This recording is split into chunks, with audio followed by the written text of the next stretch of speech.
नमस्कार। देश की तमाम फटाफट खबरों में आपका स्वागत है। खबरों के लिए आपसे निवेदन कि यदि आपने हमारे चैनल को सब्सक्राइब नहीं किया है तो कृपया करके आपके अपने चैनल को सब्सक्राइब करना ना भूलें।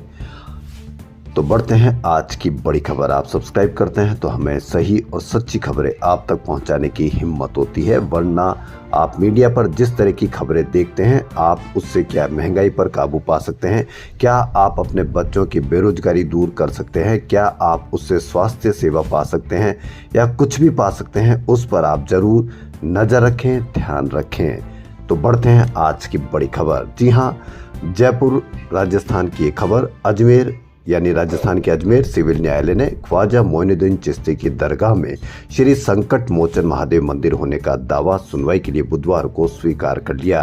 न्यायाधीश ने दावे को चलने योग्य माना। दावा हिंदू सेना के राष्ट्रीय अध्यक्ष विष्णु गुप्ता ने पेश किया। इसमें ख्वाजा साहब की दरगाह का भीतरी इंतजाम देखने वाली केंद्र सरकार की दरगाह कमेटी, ख्वाजा साहब अल्पसंख्यक मंत्रालय तथा भारतीय पुरातत्व सर्वेक्षण विभाग को पक्षकार बनाया है।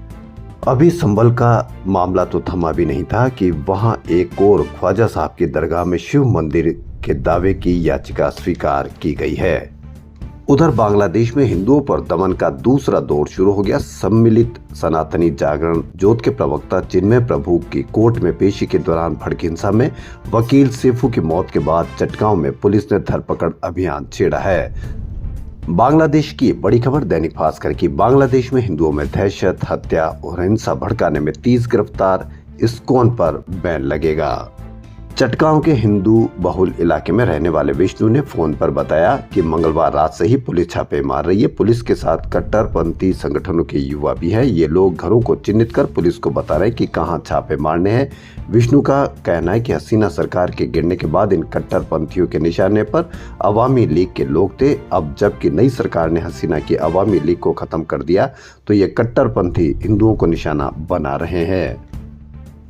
10 साल की गारंटी वाले अमृतसर जामनगर एक्सप्रेस वे का हनुमानगढ़ से जालोर के खेतलाबास तक हिस्सा 15 माह में उखड़ चुका है। यानी 80,000 करोड़ रुपए का अमृतसर जामनगर एक्सप्रेस वे 15 महीने में टूटा। 55 किलोमीटर में 90 गड्ढे। लेकिन आप किसी मीडिया पर इसकी कोई चर्चा नहीं देखेंगे, क्योंकि इसका जो टोल लगता है वो आपकी जेब से लगता है। आपको सही सड़क मिले या नहीं मिले, क्योंकि आपको खबरें ही दूसरी दिखाई जा रही है, जिससे इन खबरों का कोई आप पर फर्क नहीं पड़ता। आप चाहे टोल देते रहें, सड़कें टूटी मिले, आपको कोई फर्क नहीं पड़ता है। महंगाई कितनी भी हो जाए आपको कोई फर्क नहीं पड़ता, जबकि क्योंकि आपको खबरों का पता लग गया है मीडिया को कि किस तरह की आप खबरें पसंद कर रहे हैं। संसद में लगातार दूसरे दिन कामकाज नहीं हुए। विपक्ष अडानी समूह पर अनियमितता के आरोप, संभल हिंसा आदि पर चर्चा का दबाव बना रहा था। लोकसभा की कार्रवाई शुरू होते ही स्पीकर ओम बिरला ने प्रश्नकाल शुरू किया, लेकिन विपक्षी सदस्य नारे लगाते हुए गर्भगृह तक आ गए। इसके चलते दोपहर 12 बजे तक और फिर दिन भर के लिए कार्रवाई स्थगित कर दी गई। अदानी मुद्दे की जेपीसी की मांग सहित अन्य मुद्दों पर विपक्ष के 18 नोटिस नियम 267 के तहत रद्द किए तो हंगामा बढ़ गया। क्या आप इसको मानते हैं कि अडानी समूह पर क्या संसद में चर्चा होनी चाहिए या नहीं, क्योंकि अमेरिका में अडानी समूह पर बड़े आरोप लगे हैं। सुप्रीम कोर्ट ने मनी लॉन्ड्रिंग केस में ईडी की सजा दर कम होने पर सवाल खड़े किए हैं। पश्चिम बंगाल के पूर्व मंत्री पार्थ चटर्जी की जमानत याचिका पर सुनवाई करते हुए कोर्ट ने पूछा कि उन्हें कब तक जेल में रख सकते हैं। 2 साल हो चुके हैं, ट्रायल शुरू नहीं हुआ। मामले में 183 गवाह है। अगर बाद में वे निर्दोष हुए तो दरअसल चटर्जी को स्कूल भर्ती घोटाले के आरोप में जुलाई 2022 में गिरफ्तार किया गया था। कोर्ट ने कहा कि 2.5-3 साल इंतजार करना कोई छोटी अवधि नहीं है। कोर्ट ने ईडी से पूछा कि आपकी दोष सिद्धि दर क्या है। भले यह दर 60-70% हो, लेकिन ये बहुत खराब है। सुप्रीम कोर्ट ने चटर्जी को जमानत देने के संकेत दिए। सुनवाई अब 2 दिसंबर की होगी।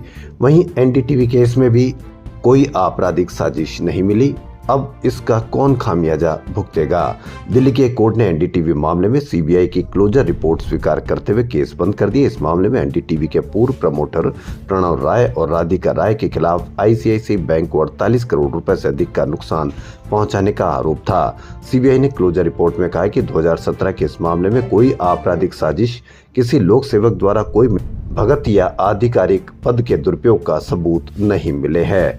एनडीटीवी, आप जानते हैं कि किस तरह से एनडीटीवी को घेर करके एक उसको नुकसान पहुंचाने का जो साजिश रची गई थी, उसमें अब एनडीटीवी में कोई आपराधिक साजिश नहीं मिली है। मणिपुर में आप खबर किस तरह से देखते हैं कि वहां मैतेई और कुकी समुदायों की अलग अलग खबरें आपको देखने को मिलती है। इससे आप अंदाजा लगा सकते हैं कि मणिपुर में शांति होगी या क्या माहौल होगा। मणिपुर में एक समुदाय की ओर से 2 दिन के सरकारी कामकाज बंद करने की घोषणा के पहले दिन बुधवार को राज्य सचिवालय और परिवहन विभाग के कार्यालयों को जबरन खाली कराया गया। सचिवालय के मुख्य गेट पर ताला लगाने का भी प्रयास किया गया, हालांकि सुरक्षा बलों ने उन्हें रोक दिया। इस संगठन ने अफवाह उठाने और एक दूसरे समुदाय के खिलाफ अभियान की मांग को लेकर 2 दिन तक कार्यालयों के बंद की घोषणा की है। वहीं उत्तर प्रदेश के संभल में शाही जामा मस्जिद में सर्वे के दौरान हुई हिंसा को लेकर राज्य सरकार सख्त कदम उठाने जा रही है। प्रशासन ने उपद्रव करने वालों की फोटो पोस्टर सार्वजनिक स्थानों पर लगाने की तैयारी की है। सरकारी भर्तियों की बात की जाए तो अकेले राज्यों में ही सरकारी शिक्षकों और सिविल पुलिस के 12 लाख से अधिक पद खाली है।